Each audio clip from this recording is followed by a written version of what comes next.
Alhamdulillah rabbil alamina musidɓe on wonɓe sibude assistance humanitaire d'urgence donc kala ka wontirɗo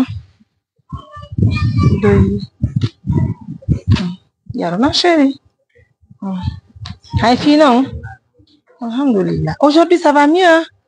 Alhamdulillah voilà ino ɗo ventilateur ma o min addi mo nani amin ñama kadi nani min mi waɗa wande léger on ɗum ɗo a ñamay ka ok annela mon ndiyam yafo ɗon o yiwe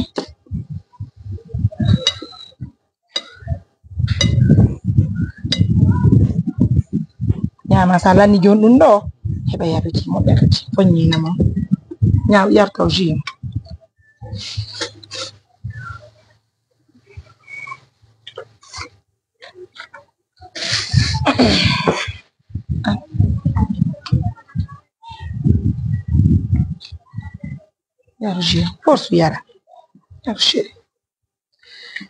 Allez, mesdames, messieurs, assalamu alaikum. Comme vous le constatez, merci à nos millions de partenaires. Merci à tout le monde. C'est notre malade qui est là.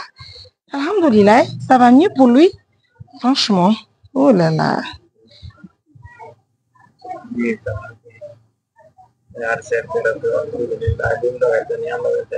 Ah ouais, non. Allah amin. Amin ya Rabbi. No haifi.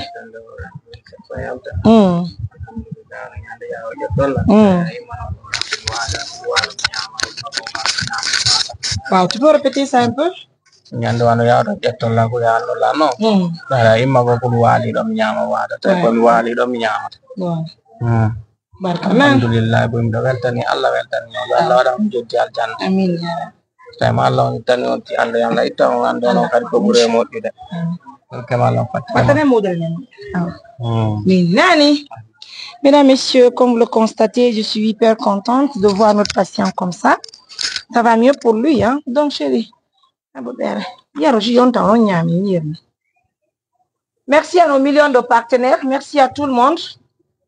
Haray partenaire bi amen buyno weltana harkar ko foto wona e seeɗa meɗen jarni on kadi nokku kala ka wontirɗon hara meɗen salmini on kadi mouradu moƴƴuru marema. Ok. Hara non yono nyammine ma o koto yarjio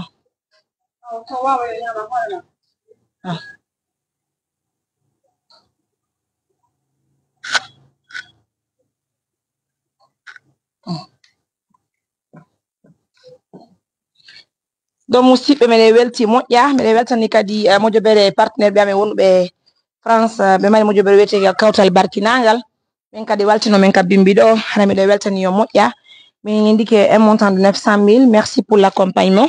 Meɗen welti mouradu moƴƴudu meɗen jarni on n'oublie pas aussi nos partenaires wontirɓe ka meɗen haray Amérique musidɓe ok no woni kadi ɗon andi partenaire meɗen wonɓe Amérique sonnaɓe haldi fotti pottal Amérique Atlanta ko ɗo woni sonnaɓe haldi fotti pottal Atlanta hara meɗen welti moƴƴa noon ils nous ont assisté avec une valeur de 2 800 000 voire soit 300 $, voilà sonnaɓe haldi fotti pottal Atlanta meɗen welti moƴƴa meɗen jarni o mouradu moƴƴudu meɗen salmini on haray nawɗo men alhamdulillahi rabbil alamina modi julɓe Allah tambiti men ɓen fo albarka moɗon meɗen welti ko fota wona e seeɗa haray alhamdulillah haray o lannino hanki ventilateur gaddi ventilateur on joni hiɗen muñani Allah Allah subhanahu wa ta'ala on fadi kodure Allah on yo Allah hayfinir cellal okkoramo cellal makko ngal yehi mo yalti alhamdulillah kala tan haray boto ɗum musidɓe hiɗo gandi ko jawona tana haray ɗe balɗe fo miɗo hollude o wondema bureau en ɓe ari kala tan ga wonugol takko ɓiɗɗo maɓɓe on kono malheureusement haray ñameteji maɓɓe ɗi ñamete maɓɓe on fi haray ko ɓe ñamata ko ɗum ɗon hari ɓe heɓali ko defana ɓe addaga yo gandi menen occupation ji ɗin tana wala donc occupation ji ɗin c'est trop mi wata ettugol piiji ɗin fo en charge kono alhamdulillah rabbil alamina haray kotirawo meɗen mo ala ɗo wontiɗo ka meɗen Belgique lan tan ñanta Copelec en tout cas woni ko humpodiri e représentant amen Conakry ɗum ko Roudiatou Touré fennotaɗo mo mamum ɓe humpodiri o holli wondema haray de kankon beru jonte ɗiɗi ko nene watta kon ka laptan ngaɗe ɓen ɗon kadi haray tambitorike on sengo ɗon hara ɓe holli wondema ɓe wawa addande ñameteɓe maɓɓe on ka laptan ngaɗe ɓen ɗon kano ɓanguɗi ka meɗen Belgique ɓe wallitoriken kamɓe kadi on banggue ɗon donc so tawi woni en heeɓi feere lekkele ɗe en heeɓi feere ñamete maɓɓe on haray pigui ɗin fof kodduri Allah musidɓe mbiɗa weltani Allah subhanahu wa taala on mbiɗa weltani partenaire ɓe amen mbiɗa weltani julɓe Allah ɓen sa yi min fayɓe tun kala koɓe nanggui Allah no waɗi barki e mum haray ko duwaji mawɓe surtout kadi ɗen andi pigui ɗin fof Allah subhanahu wa taala on no wallitori en ko radu moƴƴuru ñam chéri ñam ñam chéri ñam ɗum ɗon no weeli ñamude ha ñam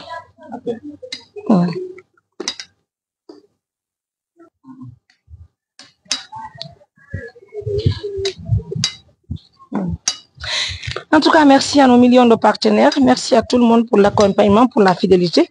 Joni mi hano dargo no anda si hayfi mi yidi messa mi kar benni men alhamdulillah no hayfude mi sikka dano no ka no sera no landi be non produit mo be labana no la fi mo andi do ngola man ni la sera to pudela mi ala no mi be labana produit do do mo sari be yetto fi dano ngal de andi non ko effet dum on ça va aller chéri nani bon courage ma do akili ke modi Allah be do afiya biro senedo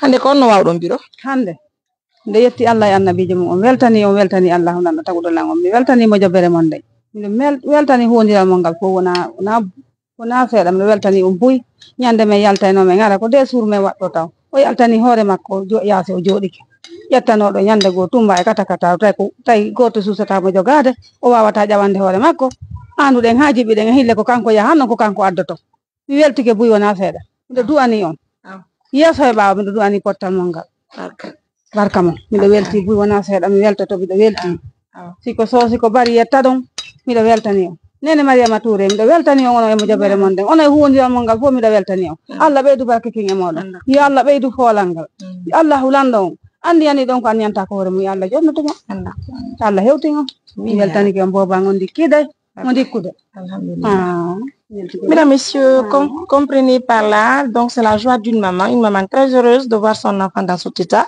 parce qu'il faut reconnaître qu'il y a eu en tout cas de l'amélioration tellement d'ailleurs. Nous, on se rappelle le jour là où nous avons été au village pour lui prendre et puis pour l'envoyer à l'hôpital, c'était pas du tout facile. Hein? Mais aujourd'hui, c'est une fierté pour nous de vous le présenter à nouveau. Bien. Alhamdulillah. Dieu merci mes amours. Je vais vous laisser, prenez bien soin de vous. Au revoir.